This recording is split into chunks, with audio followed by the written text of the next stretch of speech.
बिस्मिल्लाहिर्रहमानिर्रहीम। आज का टॉपिक है मसनूई सैटेलाइट की मोशन, मसनूई सैटेलाइट की स्पीड। हर मसनूई सैटेलाइट को सेंट्रीपिटल फोर्स की ज़रूरत होती है। ये ज़मीन उसको मुहैया करती है। ज़मीन और सैटेलाइट के दरमियान जो फोर्स होती है वो ग्रेविटेशनल फोर्स होती है। ये ग्रेविटेशनल फोर्स उसको सेंट्रीपिटल फोर्स मुयस्सर करती है। फ़र्ज़ करें कि एक सैटेलाइट है जिसका मास m है, वो ज़मीन के गिर्द घूम रहा है, h बुलंदी पर घूम रहा है।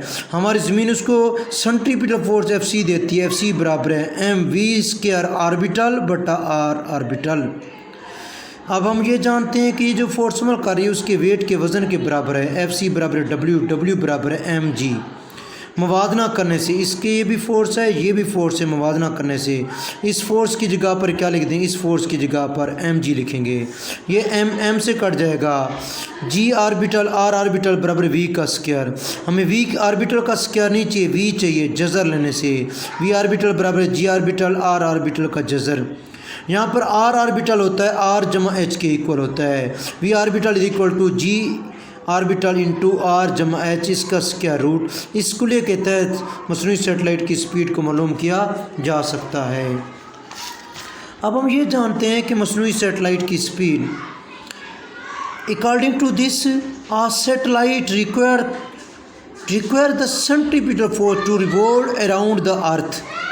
This gravitational force of the earth give it as a centripetal force. Now gravitational consider a satellite of mass m is revolving around the earth and the height of h and the orbit r, radius r, with the orbital velocity vo. This centripetal force will be Fc is equal to mv orbital का square बटा r orbital. Now this force is equal to its weight is equal to mg, Fg is equal to w is equal to mg. Comparing the equation 1 with the equation 2, इस Fc की place पर क्या कर दें? mg लगा देंगे। m से cancel. v orbital is equal to g orbital r orbital. v orbital is equal to g orbital r orbital. इस v ऑर्बिटल का square root on the both side. v orbital is equal to g orbital r orbital का square root. Here r orbital is equal to r plus h, v orbital is equal to gh into r plus h का square root. अब हम ये जानते हैं कि इसकी कीमत दर्ज करने से अब हम ये जानते हैं कि r जमा h, r प्लस एच में r क्या होता है? ज़मीन का रेडियस होता है। g क्या है? ग्रेविटेशनल एक्सेलरेशन है। इन बोथ की value r plus H equal होता है r के, और g क्या है? इसकी वैल्यू 10 होती है। कीमत लगाने से वैल्यू जो बनती है हमारे पास, वो बनती है हमारे पास 8 किलोमीटर फी सेकेंड या 29,000 किलोमीटर फी घंटा। ये ऑर्बिटल की क्या होगी? स्पीड होगी। Now according to this the r plus h is equal to only r orbital and g value is equal to 10. r plus h is equal to r, gh is equal to g. So v orbital is equal to gr का square root. g की value 10, r की value 6.4 multiply 10 raise to power 6 होती है। By putting this value answer will be 8 kilometre फी second. It is the speed of the artificial satellite या 29,000 kilometre per our. अब इसमें जो शॉर्ट क्वेश्चन बन रहे हैं, इसमें शॉर्ट क्वेश्चन जो बन रहे हैं वो दो बन रहे हैं।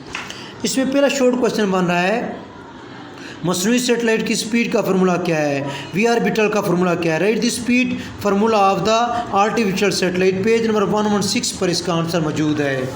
वो ये 116 पर इसका आंसर वी ऑर्बिटल की स्पीड का फार्मूला। वी ऑर्बिटल बराबर है G orbital into R plus H का स्क्वायर रूट।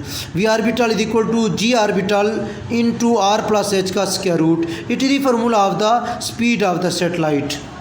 सेकेंड वो में पूछ रहा है कि ज़मीन के गिर्द घूमते हुए सैटेलाइट की स्पीड कितनी होती है? How much the speed of the artificial satellite revolving around the अर्थ। 116 पर इसका आंसर मौजूद है। वो ये है कि इसकी स्पीड जो है 116 पर इसका आंसर मौजूद है 8 किलोमीटर पर सेकेंड और 29,000 kilometre per hour. Artificial satellite speed around the earth is 8 kilometre per second, 29,000 kilometre per hour. It is the speed of the artificial satellite. ये आज का टॉपिक था, इसको याद करना है बेटा।